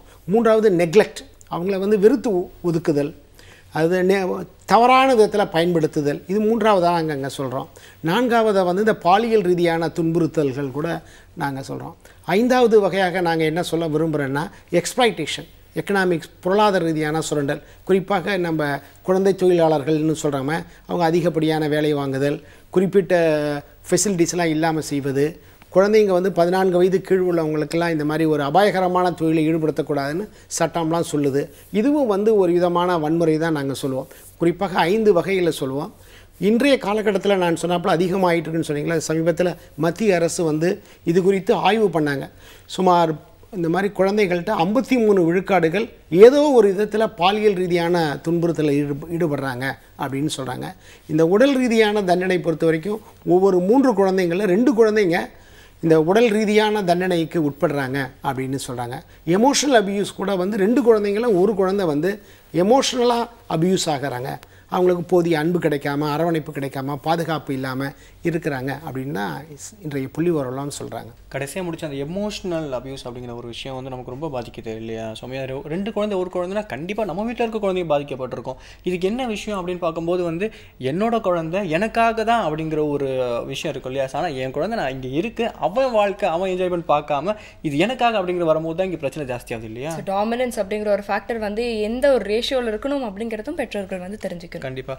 ஐயா, இப்போ நம்ம நாட்டில் வந்து அதிகமாக இந்த குழந்தைகள் வந்து யாரால் பாதிக்கப்படுறாங்க, அடுத்து எதுக்காக வந்து அதிகமாக பாதிக்கப்படுறாங்க? முதல்ல வந்து இந்த மாதிரி குழந்தை தீங்கிழைத்தல் விஷயமாக பேசிட்டு இருந்தாங்க. அப்போ வந்து என்ன சொன்னாங்கன்னா வந்து வெளியாட்கள் தான் நம்ம பேர் வந்து துன்புறுத்துகிறாங்க, பொதுவாக அந்நியர் தான் துன்புறுத்துகிறாங்க, முன்பின் தெரியாதவங்க தான் பண்ணுறாங்க அப்படின்னு ஒரு விதமான. இப்போ சமீபத்தில் வந்து ஆய்வு என்ன சொல்கிறாங்க, அந்த குழந்தைக்கு வேண்டியவங்களே நெருக்கமான உறவில் இருக்கவங்க தான் அதிக அளவில் குழந்தைங்களுக்கு தீங்கிழைக்கிறாங்க. குறிப்பாக இந்த பாலியல் ரீதியான துன்புறுத்தல் வந்து என்ன ஸ்டடி சொல்லுதுன்னா, அந்த குடும்பத்தில் இருக்கிறவங்களே தான் பாலியல் ரீதியான அதிகமான துன்புறுத்தலுக்கு உட்படுறாங்க. அது முதல்ல வந்து என்ன சொன்னாங்க, ஆண்கள் தான் அதிகமாக துன்புறுத்துகிறாங்க அப்படின்னு சொல்கிறாங்க. சமீபத்தில் புள்ளி விவரம் ஈக்குவலாக ஆண்களும் ஆண் நபரும் செய்கிறாங்க, பெண்களும் துன்புறுத்துகிறாங்க. முதல்ல வந்து என்ன சொன்னாங்க, பெண் குழந்தைங்க தான் அதிகமான துன்புறுத்தலுக்கு உள்ளாகிறாங்க அப்படின்னு சொன்னாங்க. இப்போ என்ன சொல்கிறாங்க, ரெண்டுமே ஆண் குழந்தைகளும் துன்புறுத்தலுக்கு உள்ளாகிறாங்க, பெண் குழந்தைகளும் துன்புறுத்தல் உள்ளாகிறாங்க. அதான் இப்போதைக்கு உள்ள ஸ்டடீஸ்லன்னு சொல்கிறாங்க. ஸோ இதே மாதிரி வந்து பார்த்தீங்கன்னா இன்னொரு ஒரு முக்கியமான விஷயம் என்ன அப்படின்னா வந்து இந்த சைல்டு லேபர். இது வந்து காலமாக வந்து நம்மளுடைய நாட்டில் வந்து ரொம்ப வலியுறுத்திக்கிட்டே வராங்க. இந்த மாதிரி வந்து இருக்கக்கூடாது, குழந்தை தொழிலாளர்களை வந்து நம்மளுடைய நாட்டோட ஒரு வளர்ச்சியை கெடுக்கிற ஒரு விஷயம் அப்படிங்கிற மாதிரி கூட வந்து ப்ராபகண்டா பண்ணாலும் இன்னும் வந்து நிறைய இடத்துல வந்து பார்த்தீங்கன்னா பெற்றோர்களே வந்து குழந்தைங்களை வந்து அனுப்புகிறாங்க. சில இடத்துல வந்து வலுக்கட்டாயமாக குழந்தைகள் வந்து தள்ளப்படுறாங்க அப்படின்னு வந்து சொல்லலாம். இதை பற்றி வந்து சொல்லுங்கள், நம்ம நாட்டில் வந்து ஒரு 10 வருஷத்துக்கு முன்னாடி இருந்ததை விட குறைஞ்சிருக்காங்களா இல்லை அது அதிகரிச்சிருக்காங்களா? இல்லை, ஓரளவுக்கு இந்த குழந்தை தொழிலாளர்கள் எண்ணிக்கை வந்து குறைஞ்சிருக்கிறாங்க. இருந்தாலும் இதை வந்து எண்ணிக்கையை வைத்து சொல்லக்கூடாது. எல்லா குழந்தைகளும் இந்த குறிப்பிட்ட வயது உள்ளவங்க பள்ளிக்கூடத்தில் தான் இருக்கணும், குழந்தை தொழிலில் ஈடுபடுத்தக்கூடாது. ஏன்னா இந்த மாதிரி குழந்தை தொழிலாளர் ஈடுபடுவதே ஒரு சுரண்டல் தான், ஒரு விதமான தீங்கு இழைத்தல் தான் நாங்கள் கருதுகிறோம். சமீபத்தில் என்ன சட்டம் என்ன சொல்கிறாங்கன்னா, 14 வயதுக்கு கீழ் உள்ள அபாயகரமான தொழிலை ஈடுபடுத்தவங்க தான் குழந்தை தொழிலாளர்கள் அப்படின்னு அவங்க என்ன பிரிக்கிறாங்க. அபாயகரமான தொழில், அபாயகரமற்ற தொழில். அது குறித்து சமீபத்தில் வந்து பாராளுமன்ற உறுப்பினர்கள், ஆட்சியாளர்கள்லாம் இதை வந்து சட்டத்தை திருத்தணும் அப்படின்னு சொல்லி 14 வயது கீழ் உள்ள குழந்தைங்க எல்லா குழந்தைங்களும் பள்ளிக்கூடத்தில் தான் இருக்கணும் அப்படின்னு அவங்க சொல்கிறாங்க. 14 வயதுக்கு மேலே உள்ள 18 வயது குழந்தைங்களை இந்த அபாயகரமற்ற தொழிலில் ஈடுபடலாம் அப்படின்னு அவங்க கிளாஸிஃபை பண்ணி இப்போ சட்ட திருத்த மசோதா கொண்டு வரதுக்காக பிளான் பண்ணியிருக்காங்க. அதிலே ஒரு கிளாஸ் என்ன சொல்கிறாங்க வந்துன்னா, குடும்பத்தில் உதவி பண்ணுவதற்காக சில தொழில்கள்லாம் ஈடுபடலாம். அதில் தான் எங்களை போல் குழந்தை நல ஆர்வலருக்கும் அரசுக்கும் சில கான்ஃப்ளிக்ட்லாம் வருது. நாங்கள் என்ன சொல்கிறோம் வந்து இதுவும் கூடாது அப்படின்னு தான் சொல்கிறோம். எனக்கு ஒரு சந்தேகம் இருக்குங்க. எனக்கு தனிப்பட்ட முறையில் நடந்த ஒரு அனுபவம் என்ன அப்படின்னா, ஒரு ஹோட்டலில் வந்து ஒரு சின்ன பையன் ஒர்க் பண்ணிட்டு இருந்தான். அவன்கிட்ட போய் அங்கே போய் கேட்கும்போது அந்த ஹோட்டல் முதலாளி எனக்கு வந்து என்ன சொன்னார் அப்படின்னா, இந்த பசங்க வந்து இங்கே வந்து ஃபுல் டே ஒர்க் பண்ணுறவங்கல்ல, இவங்க ஸ்கூல் போயிட்டு வந்து பார்ட் டைமில் ஒர்க் பண்ணுறவங்க, அவங்களோட பொருளாதார சூழலுக்காக பார்ட் டைமாக ஒர்க் பண்ணுறாங்க, இதுக்கும் சட்டத்துக்கும் பெருசாக ஒன்றும் கிடையாது, ஒரு 2 மணி நேரம் வேலை செஞ்சுட்டு போகிறதால எதுவும் தப்பு கிடையாது அப்படிங்கிறது இது வந்து ஏற்றுக்கக்கூடிய ஒரு விஷயமா? இல்லை, பொதுவாக வந்து குடும்பத்தில் வந்து இப்போ வந்து ஒரு வீட்டில் இருக்கிறாங்க, ஒரு பெண் குழந்தைங்க இருக்கிறாங்க. பெண் குழந்தைங்க வீட்டில் அம்மாவுக்கு காய்கறி நெருக்கி தருவதோ தண்ணீர் பிடித்து கொள்வதோ இதை வந்து ஒரு குழந்தை தொழிலாளராக கருத மாட்டாங்க. அவனுடைய படிப்பு, அவனுடைய மகிழ்ச்சி, விளையாட்டு, இந்த ரெக்ரியேஷன் இதெல்லாம் பாதிக்கப்பட்டு ஒரு ஃபோர்ஸ் பண்ணி செய்வது வந்து தான் அவனுக்கு பாதிக்கப்படுகிறது. ஏன்னா வந்து குழந்தைங்க பள்ளிக்கூடத்தில் போயிட்டு வந்த பிறகு சும்மா இருக்கணும் கிடையாது. ஏன்னா பல்வேறு விதத்தில் விளையாடணும், மகிழ்ச்சியாக இருக்கணும், தன்னுடைய உடன் பிறந்த ஒரே ஒத்த வயதினருடைய மகிழ்ச்சியாக இருக்கணும்னு விரும்புவாங்க. அப்போ வந்து ஒரு ஃபோர்ஸ்ஃபுல்லான செய்வது வந்து அது ஒரு குழந்தை தொழிலாளர்கள் தான்னு ஒரு சொல்கிறாங்க. நம்ம என்னதான் வந்து உலகத்துக்கு எதை பற்றி பேசினாலுமே நம்மளோட பெரிய சொத்து அப்படின்னு பார்த்தா வந்து குழந்தைக்கு தான் இல்லையா? ஏன்னா நெக்ஸ்ட் இந்த வேர்ல்டு டேக் ஓவர் பண்ண போதே அவங்க தான். ஸோ அவங்களுக்கு மட்டும் இல்லை, இந்த அவேர்னஸ் அவங்கள பெற்ற பேரண்ட்ஸ்க்கும் இருக்குது அப்படிங்கிறது ரொம்ப ரொம்ப முக்கியம் இல்லையா? நிச்சயமாக. இன்றைக்கி வந்து பார்த்தீங்கன்னா குழந்தைகளோட உரிமைகள்லாம் என்னென்ன அப்படிங்கிற ஒரு கான்செப்டில் வந்து நம்ம வந்து பேசிகிட்டு இருக்கோம். இது வந்து குழந்தைகளுக்கு மட்டும் போய் சேரினா வந்து பத்தாது, அவங்களுடைய பெற்றோர்களுக்கும் வந்து போய் சேரணும். ஏன்னா சில நேரங்களில் வந்து பார்த்தீங்கன்னா பெற்றோர்களுக்கே குழந்தைகளுக்கு நாம் என்னென்ன உரிமைகள்லாம் வந்து கொடுக்கணும் அப்படிங்கிறது வந்து தெரியாமல் இருக்குல்ல. கண்டிப்பாக சௌமியா, ஒரு சின்ன பிரேக் எடுத்துகிட்டு வந்து தொடர்ந்து பேசலாம். புதிய FM ஸ்டேஷன்லேருந்து இனியவை இன்று. புதியகம் எஃப்எம் ஸ்டேஷனில் கேட்டுருக்கீங்க இனிய வென்று வித் மீ ராமன் சௌமியா. சௌமியா, இப்போ ரீசெண்ட் டேஸில் பார்த்தீங்கன்னு வச்சுக்கோங்களேன், இப்போ தமிழ் சினிமாவில் வந்து இந்த குழந்தை நட்சத்திரம் நிறைய பார்த்துட்டு இருந்தோம் இல்லையா? இப்போ திடீர்னு வந்து ஒரு விஷயம் வந்துருச்சு, என்னன்னா வந்து குழந்தைகள் வந்து இந்த அளவுக்கு தான் நீங்கள் நடிக்க வைக்கணும், ஸோ இதுக்கு மேலே போகக்கூடாது அப்படிங்கிற ஒரு ரெஸ்ட்ரிக்ஷன் வந்து அங்கே கொண்டு வந்திருக்காங்க. எதனால் அப்படின்னா வந்து அவங்களுக்கும் அந்த மன உளைச்சல் ஏதாவது ஏற்பட்டுரும் இல்லையா? ஸோ இந்த மாதிரியான சீக்வன்ஸில் நடிக்க வைக்கக்கூடாது குழந்தைங்கள, ஸோ இந்த மாதிரி சீக்வன்ஸ் தான் குழந்தைங்க நடிக்க வைக்கணும் அப்படின்னு சொல்லிட்டு. இன்ஃபேக்ட் வந்து பார்த்தீங்கன்னா வந்து எனக்கு ரொம்ப நாள் ஒரு சந்தேகம் இருந்தது, குழந்தை தொழிலாளர்கள்னால் அப்போ வந்து சினிமா சீரியலில் நடிக்கிறாங்களே அவங்களும் வந்து குழந்தை தொழிலாளர்களோ அப்படிங்கிற மாதிரியான ஒரு சந்தேகம் இருந்தது. எதுவுமே பார்த்தீங்கன்னா ஒரு லிமிட்டில் இருக்கிற வரைக்கும் நல்லது தான். அந்த குழந்தையுடைய ஃபியூச்சரையோ இல்லை அதோட ஒரு பர்சனலான விஷயங்களை பாதிக்கிற எந்த ஒரு விஷயமே வந்து தவறு தான் அப்படிங்கிறத நம்ம வந்து புரிஞ்சுக்கிட்டோம் இல்லையா? ஆமாம் சௌமியா, கண்டிப்பாக இன்னும் நிறைய கொஸ்டின் இருக்குது, தொடர்ந்து பேசலாம். இப்போ மேற்கத்திய கலாச்சாரத்தில் வந்து பார்த்திங்கன்னா வந்து ஒரு பழக்கம் இருக்குது. குழந்தைங்க வந்து ஒரு 6th ஸ்டாண்டர்ட் ஒரு 7th கிரேடுக்கு அப்புறம் வந்து பார்த்திங்கன்னா அவங்களே வந்து பக்கத்து வீட்டில் போய்ட்டு தான் ஒரு சின்ன ஹெல்ப் பண்ணிவிட்டு அது மூலிமா அவங்க வந்து ஒரு பைசா வந்து கொடுப்பாங்க. அதை வச்சு அவங்களுடைய தேவையை வந்து பூர்த்தி பண்ணிப்பாங்க. இது வந்து யாரும் வந்து வலுக்கட்டாயமாக வந்து ஃபோர்ஸ் பண்ணவும் மாட்டாங்க. இது அந்த குழந்தையாக செய்கிற ஒரு விஷயம். எதுக்காக அப்படின்னா மணியோட அந்த வேல்யூ வந்து தெரியணும். அது மட்டும் இல்லாமல் வந்து ஒரு ஃபிசிக்கல் ஒர்க்னா எப்படி இருக்கும் அப்படிங்கிறது வந்து ட்ரெயின் பண்ணுறதுக்காக அந்த குழந்தைங்களுக்கு வந்து ஸ்கூலில் வந்து ஒரு விஷயத்தை வந்து சொல்லுவாங்க. சில குழந்தைங்க அதை ஃபாலோ பண்ணுவாங்க. ஆனால் அது வந்து எப்போ வந்து ஒரு வலுக்கட்டாயமாக வந்து அந்த குழந்தையோட ஒரு படிப்பை பாதிக்குதோ அன்னைக்கு தான் அது வந்து எல்லை மீறி போகுது அப்படிங்கிற மாதிரி சொல்லலாம் இல்லையா? ஆமாம் சௌமியா, குறிப்பிட்டு பார்த்தீங்கன்னா இந்த தீப்பெட்டி தொழிற்சாலை, இந்த பட்டாசு தொழிற்சாலை பார்த்தீங்கன்னா அந்த மருந்தில் வேலை செஞ்சுட்டு அந்த மத்தியான உணவு அப்படிங்கிறது சும்மா வெறும் தண்ணியில் கை கழுவிட்டு அந்த பசங்க போய் சாப்பிடுவாங்க. பொருளாதாரம் இதை தாண்டி அவங்க உடல்நிலை எவ்வளோ பாதிக்கப்படும் அப்படிங்கிறது வந்து ரொம்ப வருத்தக்கூடிய விஷயம் இல்லையா? நிச்சயமா. ஸோ இந்த அபியூஸ் அப்படிங்கிறத வந்து பேசும்போது பார்த்தீங்கன்னா சார், இப்போ வந்து ஃபிசிக்கல் அபியூஸ் அப்படிங்கிறது தான் வந்து இந்த ஒரு ரேங்கிங் சிஸ்டம்லேயே வந்து ஃபஸ்ட்டு இருக்கும் அப்படின்னு சொல்லலாம். நிறைய பேர் இதை பற்றி வந்து பேசுகிறாங்க. ஆனால் இந்த எமோஷனல் அபியூஸ், மென்டல் அபியூஸ் இதெல்லாம் கூட வந்து இந்த வன்முறை அப்படிங்கிற ஒரு கேட்டகரிக்குள்ளே வருமா? வரும், நிச்சயமாக வரும். ஏன்னா ஃபிசிக்கல் அபியூஸாவது ஓரளவு இருக்குன்னு தவிர அதிகமாக பாதிக்கப்படுவது வந்து இந்த எமோஷனல் அபியூஸில் தான் ரொம்ப பாதிக்கப்படுறாங்க. ஏன்னா குழந்தையினுடைய முக்கியமான தேவை அப்படின்னா நீட்ஸ்ன்னு சொன்னீங்கன்னா குழந்தைக்கு தேவையான அன்பு தேவை, அரவணைப்பு தேவை. அவங்க வந்து என்னென்னா தன்னுடைய பெற்றோர்கள் வந்து ஒரு அங்கீகாரம் கேட்குறாங்க, ஒரு விதமான ஒரு என்கரேஜ்மெண்ட்டு கேட்குறாங்க. அது இல்லைன்னா அந்த குழந்தை வந்து ஒரு தவறான வழிக்கு செல்லக்கூடிய தள்ளப்படுகிறாங்க. ஏன்னா குழந்தைக்கு அவசியம் இந்த இது தேவை. தான் ஸ்கூலை விட்டு போனோன்னா என்ன நடந்தது என்கரேஜ் பண்ணோம். தான் குழந்தை வந்து தன்னுடைய வெளிப்பாடுகளை சொல்ல விரும்புது. அதை கேட்பதற்கு வீட்டில் இல்லைன்னா அந்த குழந்தை சோர்வடைஞ்சு விடுது. ஐயா, இப்போ இந்த மென்டல் டார்ச்சர், இந்த எமோஷனல் டார்ச்சர் அப்படிங்கிறது அடிப்படை என்ன மாதிரியான அபியூஸ் இங்கே நடக்குது? பொதுவாக பாகுபாடு இருக்குது. ஒரு வீட்டில் அண்ணன் தம்பி, அக்கா தங்கை பாகுபாடு இருக்குது. பெண் குழந்தை ஆண் குழந்தை பாகுபாடு. ஒரு வகுப்பில் வந்து ஒரு நான் படிக்கிற பையன் படிக்காத பையன் ஒரு விதமான ட்ரீட்மெண்ட் பண்ணுறாங்க. அதில் வந்து குழந்தைங்க ரொம்ப ஃபீல் பண்ணுறாங்க. அடுத்தது வந்து இந்த பள்ளிக்கூடத்தில் என்ன பண்ணுறாங்க, ஒரு விதமான போட்டி நடத்துகிறாங்க. அந்த போட்டி கலாச்சாரத்தில் தனக்கு கிடைக்கல அப்படின்னு நினைத்து அவங்க சோர்வடைஞ்சுறாங்க. இதுவும் ஒரு விதமான எமோஷனல் அபியூஸான நாங்கள் கருதுது. இப்போ வந்து எல்லா குழந்தைகளும் அந்தந்த குழந்தைய பொறுத்த வரைக்கும் நல்லா தான் பண்ணுறாங்க. ஆனால் இவங்க என்ன பண்ணுறாங்க, ரேங்கிங் கொடுத்து இது ஃபஸ்ட் ரேங்க் செகண்ட் ரேங்க்குன்னு கொடுத்து ஒரு விதமான போட்டி கலாச்சாரத்தை ஏற்படுத்தி அவன் அதில் ரொம்ப சோர்வடைந்துடுறான். அதுவே ஒரு விதமான அபியூஸாக நாங்கள் கருதுகிறோம். நம்ம நாட்டில் வந்து இந்த குழந்தைகளுக்கு எதிரான வன்முறைக்கு என்ன மாதிரியான சட்டத்திட்டங்கள்லாம் இருக்குது? அதே மாதிரி பார்த்தீங்கன்னா வந்து குழந்தைகளோட உரிமைகள்லாம் என்னென்னு சொல்லுங்கள் சார். பொதுவாக இதுக்கு சமீப காலத்தில் இது குறித்து ரொம்ப அரசே ரொம்ப விழிப்புணர்வு அடைந்து இதுக்கு முக்கியத்துவம் கொடுத்து ரொம்ப அதிகமான சட்டங்கள்லாம் கொண்டு வந்துட்டாங்க. கொண்டு வந்து சிறார் நீதி சட்டம்னு ஜுவெனல் ஜஸ்டிஸ் ஆக்ட்னு 2000 ஆண்டில் கொண்டு வந்து 2006 திருத்தம் கொண்டு வந்துருக்காங்க. அது ஒரு முக்கியமான சட்டம். அதே போல் போக்சோ ஆக்ட்னு, அதாவது குழந்தைகளுக்கான பாலியல் ரீதியான பாதுகாத்தல் சட்டம் அப்படின்னு ஒரு 2013 கொண்டு வந்திருக்கிறாங்க. அப்புறம் மறுபடியும் குழந்தைகளுக்கான இலவச கட்டாய கல்வி உரிமை சட்டம் கொண்டு வந்திருக்காங்க. குழந்தை தொழிலாளர் சட்டம்னு கொடுத்துருக்காங்க. பல்வேறு சட்டங்கள்லாம் இருக்குது. எங்களுடைய முக்கியமான ஆதங்கமே வந்து இந்த சட்டங்கள்லாம் முழுமையாக நடைமுறைப்படுத்தணும் அப்படின்னு தான் நாங்கள் ரொம்ப இருக்கிறோம். ஏன்னா சட்டம்லாம் இருக்குது, சட்டத்தை வந்து நடைமுறைப்படுத்துவதில் ஏராளமான சிக்கல்கள் இருக்கிறது. இப்போ குழந்தை தொழிலாளர்களே கேட்டிங்கன்னா இந்த குழந்தை தொழிலாளர்களை வந்து தொழிலாளர் நலத்துறை வந்து கண்காணிக்கணும் அப்படின்னு சொல்லுங்க.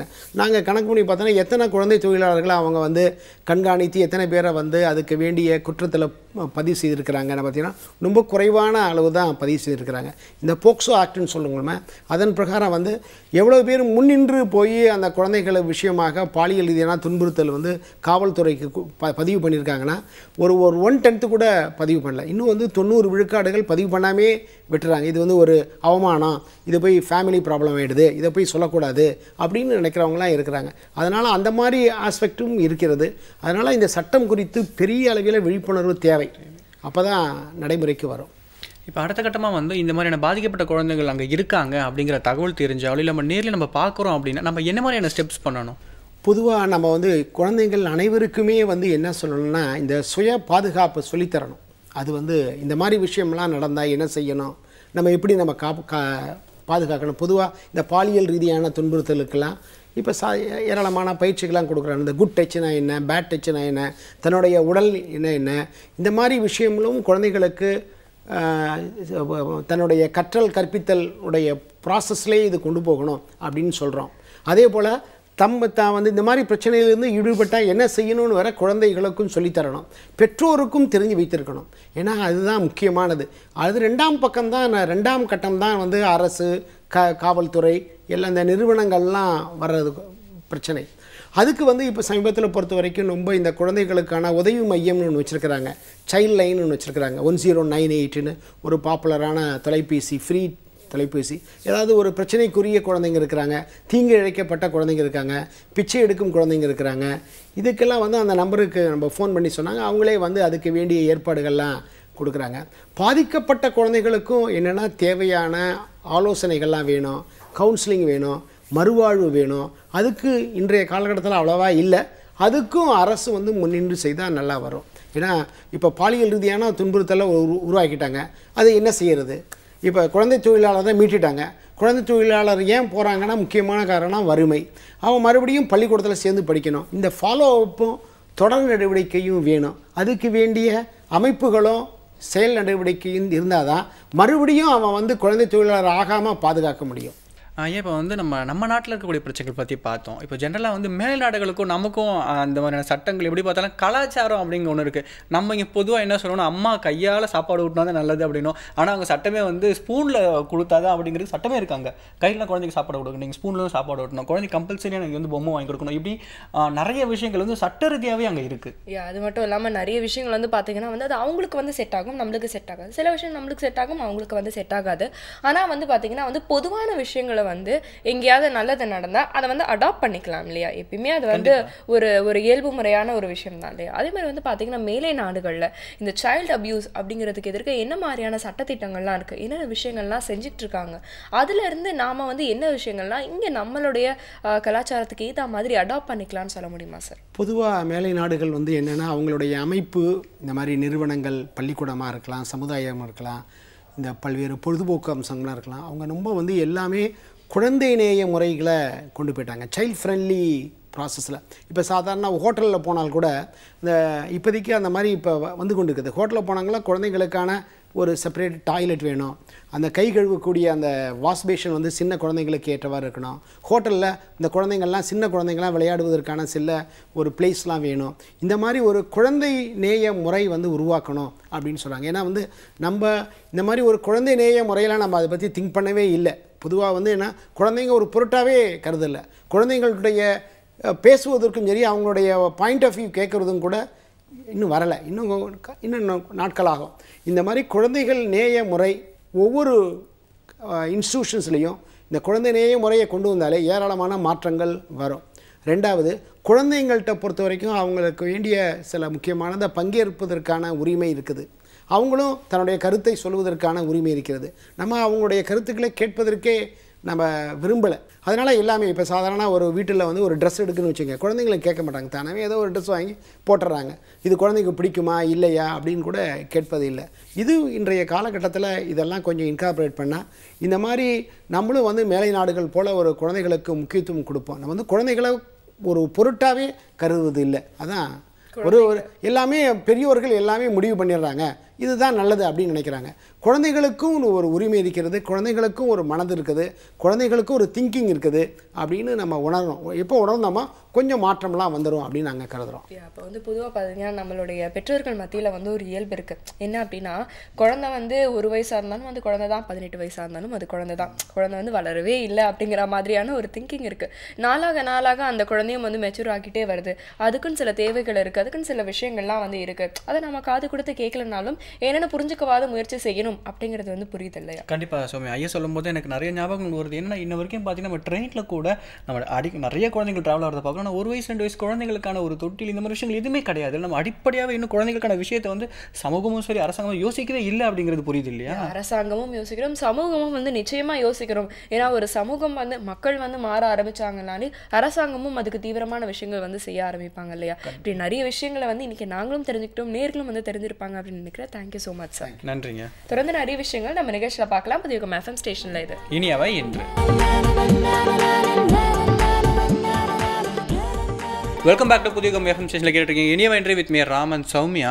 நமக்கு வந்து இந்த விஷயத்தில் வந்து நம்ம வந்து கெஸ்ட் வந்து நமக்கு ஒரு டார்ச் அடிச்சு போயிட்டாருன்னு சொல்லலாம் இல்லையா? கரெக்ட். அந்த ஒலி விளக்கு அவர்கிட்ட வந்து சொல்லுவாங்க. இன்ஃபேக்ட் நம்ம எல்லாருமே வந்து பார்த்தீங்கன்னா இந்த அறியாமை அப்படிங்கிற ஒரு விஷயம் வந்து பார்த்தீங்கன்னா நம்மளை வந்து சூழ்ந்திருக்கு அப்படின்னு தான் வந்து சொல்லணும். ஏன்னா வந்து இந்த மாதிரியான விஷயங்கள் வந்து பார்த்தீங்கன்னா அந்த ஃபீல்டில் இருக்கிறவங்க வந்து பேசும்போது தான் நம்மளுக்கும் வந்து புரிய ஆரம்பிக்குது இல்லை? ஆமாம் சௌமியா. என்ன அப்படின்னா ஜென்ரலாக குழந்தைகள் நம்ம வீட்டு குழந்தைங்களுக்கு என்ன ஆக போகுது அப்படின்னு நம்ம நினச்சிக்கிட்டே இருக்கோம். பட் இருந்தாலுமே ஒரு அவேர்னஸ் அப்படிங்கிறது ரொம்ப முக்கியம் இல்லையா? அதுவும் வந்து சரிதான். இன்ஃபேக்ட் நீங்கள் வந்து பேசும்போது இந்த டார்ச் அப்படிங்கிற வார்த்தை பற்றி பேசுனீங்களா? அப்போ தான் எனக்கு வந்து ஞாபகத்துக்கு வந்தது. என்ன அரசேந்திரன் சார் கூட இன்னைக்கு டார்ச் அப்படிங்கிற வார்த்தையோட வேர்சொல் பற்றி தான் பேச போகிறோம். அப்படியா? ஸோ அந்த டார்ச் அப்படின்னா வந்து இது கூட தமிழ்ல இருந்து தான் வந்திருக்கு அப்படிங்கிறது வந்து அவர் சொல்றாரு. தமிழ்லேருந்து வந்திருக்கா இல்லை வேறு எந்த மொழியிலேருந்து வந்திருக்குன்றதும் ஒரு டவுட் தான். பார்க்கலாம்.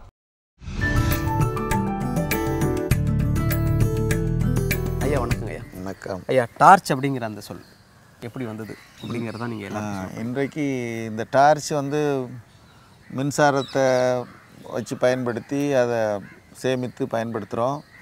மின்கலன் பேட்ரி வச்சு பயன்படுத்தினோம் தொடக்கத்தில். இன்றைக்கி அந்த மின்கலன்கிற பேட்டரியவே திருப்பி அதில் மின்சாரத்தை சார்ஜ் பண்ணுறோம். இதெல்லாம் இன்றைக்கி இருக்கக்கூடிய டார்ச்.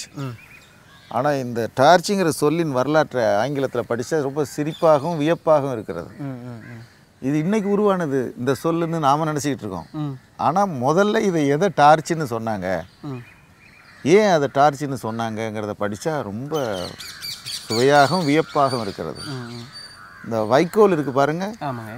வைக்கோல் புரின்னு சொல்கிறோம்ல, வைக்கோலை முறுக்கி சேர்த்து வச்சுருக்கோம்ல, அந்த 2 புரியை சேர்த்து அதை முறுக்கி ஒரு புரி அப்புறம் ஒன்னோட ஒன்று சேர்ப்பாங்க தெரியுங்களா? பின்னல் பின்னல் சடையை பின்னுறது மாதிரி, அந்த மாதிரி பின்னல். அதுக்கு தான் டார்ச்சுன்னு பேர். அப்படியா? வைக்கோலர் 2 புரியை ஒன்றா சேர்த்து அதை எரிச்சிருக்காங்க வெளியில் போகிறதுக்கு. இருட்டில் போகிறவங்க தீப்பந்தம் கொடுத்துட்டு போகிறோம்ல. அந்த காலத்தில் மின்சாரம் வராத காலத்தில் என்ன செஞ்சாங்க? நம்ம ஊரில் பார்த்தீங்கன்னா இந்த டயரை கொளுத்திட்டு போவாங்க.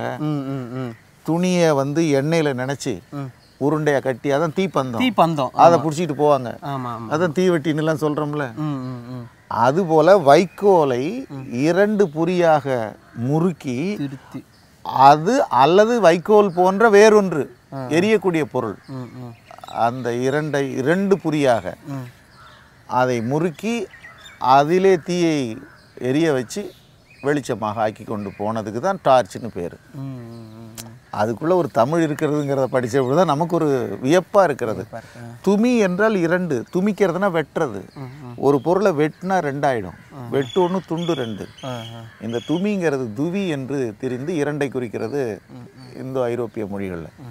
இந்த துவ என்றால் 2, ஆனால் அதோட உறவுல தான் TWO2 என்பதெல்லாம், ஏக் தோ என்பதெல்லாம். ஆனால் அந்த துமித்தல் வெட்டுதல் நிறைய இடத்துல 27 இடத்துல சங்க இலக்கியத்தில் அந்த துமி என்றால் வெட்டுவது, துண்டாடுவது என்று பொருள். ஒரு பொருளை வெட்டினா 2 ஆகிடுது. அந்த துமிங்கிறது துவி என்று தெரிந்து அங்கே 2ஐ குறிக்கிறது. அந்த துவங்கிறது தான் டார்ச். நான் இப்போ அதான் கேட்கலாம். டார்ச்சுக்கும் துணி சம்பந்தம்? 2 புரிகள் வைக்கோல் அல்லது வைக்கோலை போல் எரியக்கூடிய எதையாவது சேர்த்து முறுக்கி 2ஆக வைத்து பின்னி அதை எரித்தார்கள். அந்த 2ங்கிற அந்த துவங்கிறதுல இருந்து தான் துவார்ச் டார்ச் என்று ஆகியிருக்கிறது. அந்த பொறி எரிந்ததை குறித்தது இன்றைக்கு மின்கலன்களாக மின்னை பயன்படுத்தி நான் வைத்து கொண்டிருக்கிற அந்த விளக்குக்கும் டார்ச்னு பேர். டார்ச் அப்படிங்கிற அந்த சொல் எப்படி வந்தது அப்படின்னு நம்ம கேட்டிருந்தோம் ஐயா கிட்ட. ஐயா நீங்கள் சொன்ன மாதிரி இந்த 2 பொறிகள்ல இருந்தால் அந்த டார்ச் வந்தது அப்படிங்கிறத ரொம்ப அழகாக விளக்கம் எல்லாருக்கும் புரியும்படி சொல்லியிருக்கீங்க. இப்போ வந்து டார்ச்னா என்னன்னு தெரியாமல் ஒரு இருட்டில் வந்துட்டு இருந்தேன். இப்போ நீங்கள் விளக்கம் சொன்ன பிறகு ஒரு வெளிச்சத்துக்கு வந்துட்டேன் அப்படிங்கிற மகிழ்ச்சி எனக்கு இருக்குது. நன்றி. இப்போ அடுத்து வந்து பார்த்தீங்கன்னா நான் ஒரு வெப்சைட் வந்து சொல்ல போகிறேன். இன்னைக்கு வந்து நம்ம வந்து குழந்தைங்களுக்கு எதிரான வன்முறைகள் பற்றிலாம் நிறைய விஷயங்கள் வந்து பேசணும். அவங்களுக்கு வந்து என்னென்ன உரிமைகள்லாம் இருக்குது அதை வந்து அவங்க தெரிஞ்சுக்கணும். இப்படி எக்கச்சக்கமான டாபிக் பற்றி வந்து பேசணும் இல்லையா? ஆனால் நம்ம பார்த்தீங்கன்னா வந்து கொடுக்கப்பட்ட நேரத்தில் ஒரு சில விஷயத்தோட பேஸ் பற்றி வந்து நம்ம பேசணும். இதை பற்றி இன்னும் நிறைய விஷயங்கள் டீப்பாக வந்து இன்டீரியராக தெரிஞ்சுக்கணும்னா இந்த ஒரு வெப்சைட்டை போய் பார்க்கலாம். childlineindia.org.in அப்படிங்கிறதா இந்த வெப்சைட்டோட பேர். நான் ஸ்பெல் பண்ணி காமிக்கிறேன். childlineindia.org.in childline.org இல்லையா? ஆமாம். ஸோ இதில் வந்து போய் பார்த்தீங்கன்னா இப்போ வந்து ஜெனரலாக வந்து என்னென்ன பிரச்சனைகள்லாம் வந்து இருக்குது, குழந்தைகளுக்கு எதிர்க்க என்னென்ன வன்முறைகள்லாம் வந்து நடக்குது, இதை வந்து தாண்டி இப்போ வந்து ஒரு குழந்தைக்கு வந்து ஏதாவது ஒரு வன்முறை நடக்குது அதை வந்து நீங்கள் பார்க்குறீங்க அப்படின்னா நீங்கள் வந்து இந்த ஒரு ஆர்கனைசேஷனை வந்து தொடர்பு கொள்ளலாம். இந்த வெப்சைட் மூலமாக நீங்கள் போயிட்டு பதிவு செய்கிறதா இருந்தாலும் சரி, இல்லை அவங்களுடைய நம்பரை நீங்கள் கால் பண்ணுறதா இருந்தாலும் சரி. அது மட்டும் இல்லாமல் வந்து பார்த்தீங்கன்னா இப்போ வந்து ஒரு குழந்தை வந்து மிஸ் ஆகிடுச்சு அப்படின்னா நீங்கள் அந்த மிஸ்ஸிங் சைல்டு பற்றின இன்ஃபர்மேஷனை இந்த ஒரு வெப்சைட்டில் வந்து பதிவு பண்ணிட்டா இவங்க வந்து ஒரு பெரிய நெட்வொர்க், இவங்க ஒரு ஆர்கனைசேஷன், இவங்க ஒரு பெரிய நெட்வொர்க், இவங்க வந்து கவர்மெண்ட் அலைடாக வந்து ஒர்க் பண்ணிட்டு இருக்காங்க. ஸோ அவங்களுக்கு வந்து பார்த்தீங்கன்னா நிறைய வாலண்டியர்ஸ் வந்து இருக்கிறாங்க. ஏதோ ஒரு இடத்துல ஏதோ ஒரு குழந்தை தனியாக இருக்குது, ஒரு பஸ் ஸ்டாண்டில் நான் இந்த ஒரு குழந்தைய பார்த்தேன் அப்படின்னா நீங்கள் வந்து அந்த குழந்தைய பற்றின இன்ஃபர்மேஷனை வந்து இங்கே பதிவு பண்ணலாம். ஸோ இந்த 2 இன்ஃபர்மேஷனுமே கிடைக்கும் பொழுது இதை வச்சு கம்பேர் பண்ணி பார்ப்பாங்க. அவங்க வந்து ஹெல்ப் பண்ணுவாங்க. தொலைஞ்சு போன குழந்தைய வந்து தன்னோட வீட்டுக்கு வந்து மீட் எடுக்கிறதுக்கான நிறைய விஷயங்களை வந்து அவங்க இதில் பண்ணிட்டு இருக்காங்க. கண்டிப்பாக சுவாமி. அது மட்டும் இல்லாமல் வந்து இன்றைக்கி குழந்தைங்க இருக்காங்க இல்லையா? இப்போ மேக்ஸிமம் 10 வயசு தாண்ட குழந்தைங்களை வந்து நம்ம இன்டர்நெட் யூஸ் பண்ண ஆரம்பிச்சிட்டாங்க இல்லையா? ஸோ அவங்க கூட அவங்களுக்கான சட்டங்கள் என்னென்ன இருக்குது, அவங்களுக்கான உரிமைகள் என்னென்ன இருக்குது அப்படிங்கிறது கூட டீட்டெயிலாக இதில் இருக்குது. ஓகே, இது வந்து பார்த்தீங்கன்னா வந்து ரீசெண்டாக நம்மளுடைய ஷோவில் கூட பார்த்தீங்கன்னா இதை பற்றி வந்து 2 கெஸ்ட் வந்து பேசிட்டு இருந்தாங்க. மிஸ்ஸிங் சில்ட்ரன் அவேர்னஸ் டே அப்படிங்கிற ஒரு டேல எதுக்கு வந்து இன்னைக்கு வந்து குழந்தைங்களை பற்றின ஒரு டாப்பிக்கில் வந்து இவ்வளோ முக்கியத்துவம் கொடுத்து நம்ம வந்து பேசிகிட்டு இருக்கோம். இதுக்கு வந்து இங்கே என்ன காரணம், இவ்வளோ கொடுமைகள்லாம் நடக்குதுன்னா அதுக்கு என்ன காரணம் அப்படின்னு நேரோ டவுன் பண்ணி பார்க்கும்பொழுது வீட்டில் வந்து பெற்றோர்கள் பார்த்தீங்கன்னா வந்து ஒரு நல்ல டைம் ஸ்பெண்ட் பண்ணாமல் இருக்கிறதோ, இல்லை அவங்களோட விஷயங்களை காது கொடுத்து கேட்காம இருக்கிறதோ, இல்லை வந்து எமோஷனலி அவங்களுக்கு சப்போர்ட் பண்ணாமல் இருக்கிறது காரணம் அப்படிங்கிறது வந்து பார்த்தீங்கன்னா நம்மளுக்கு வந்து புரியுது இல்லையா? ஸோ இந்த மாதிரியான விஷயங்கள்லாம் லேக்கிங்காக இருக்கும்போது தான் ஒரு குழந்தை வந்து வெளியில் யாராவது வந்து அன்பாக பேசினா அவங்கள வந்து நம்பிடுது இல்லையா? கண்டிப்பாக ரொம்ப நீங்கள் சொல்ல ரொம்ப அக்செப்டபிள் ஒன்று தான். ஏன்னா நமக்கு என்ன ஒன்று கிடைக்கலையோ அது கிடைக்கிற இடத்துக்கு நம்ம ஆப்வியஸ்லி நம்ம மைண்ட் ஓடிட்டோம் இல்லையா? ஓகே, ஸோ இந்த மாதிரி நிறைய விஷயங்கள் வந்து நம்மளும் தெரிஞ்சுக்கிட்டோம், நேர்களும் தெரிஞ்சிருப்பாங்க அப்படிங்கிறது நம்மளுடைய கருத்து. ஆனால் அது உண்மையா இல்லையான்றது அவங்க தானே சொல்லணும். கண்டிப்பாக நம்ம இவ்வளோ ஃபீட்பேக் கொடுத்துட்டு அவங்க கிட்ட ஃபீட்பேக் வேணும் இல்லையா? ஆமாம். ஸோ உங்களுடைய ஃபீட்பேக் எங்களுக்கு ரொம்ப முக்கியம்.